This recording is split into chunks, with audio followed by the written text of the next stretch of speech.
అడ్డం వస్తే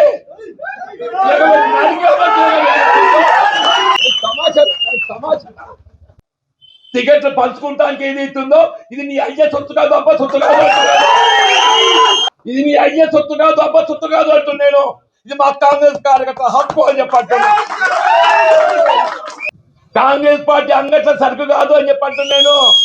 రేపు రాబోయే మున్సిపల్ ఎన్నికలు ఒక్కటి కాదు, 50 టార్గెట్ 50 అని చెప్పంటున్నా. ప్రభుత్వ విధానాలు వచ్చినాయి కాబట్టి నేను కాంగ్రెస్ పార్టీలో చూస్తాను. నువ్వెవడివిరా అని చెప్పంటున్నాను. కాంగ్రెస్ పార్టీ అంతర్గత వ్యవహారాలలో జోక్యం చేసుకుంటే మాత్రం సహించేది లేదు అని చెప్పంటున్నా. నిజమైన కాంగ్రెస్ వాది, కాంగ్రెస్ పార్టీ కార్యకర్త వాళ్ళ కొరకే పోరాటం చేస్తా. కానీ సందులు వచ్చేటోళ్ళు, సందులు దూచేటోళ్ళు మాత్రం ఏదైతుందో సహించలేదు. శ్రీరామచంద్ర ప్రభు ఏదైతుందో ధర్మానికి కట్టుబడి ఉన్న రావణాసుడి 10 తలలు నరికిండు. రావణాసుడి 10 తలలు నరికిండు. నువ్వెంత నీకు ఒక్క తలకాయ ఉంది.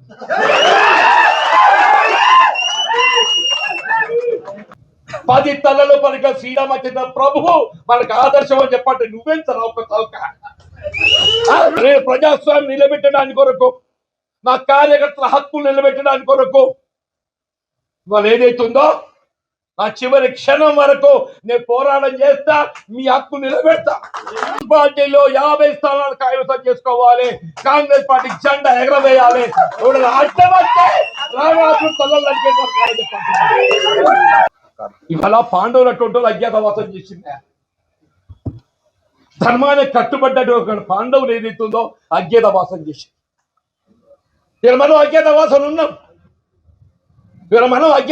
ఉన్నాం.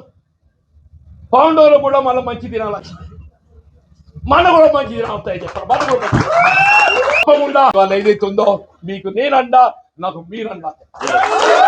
మనకు కాంగ్రెస్ పార్టీ అన్న ఎవడైనా రాజ్యాంగాన్ని తూట్టుపడవాలని ప్రయత్నం చేస్తే వాని అంతం చూస్తామని చెప్పండి. శ్రీరామచంద్ర ప్రభు ధర్మాన్ని కట్టుబడి రావణాసుడి 10 తలలు నరికిండు.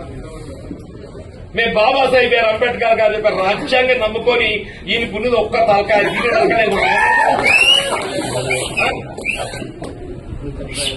శ్రీరామచంద్ర ప్రభు ఏదైతుందో ధర్మాన్ని కట్టుబడి రావణాసుడి 10 తలలు నరికిండే.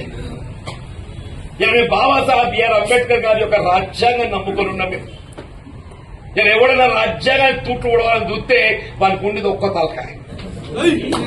మనకు ఉండేది ఎంతనే ఒక్క తలకాయ. దాన్ని నరుకుడు పెద్ద ముచ్చట.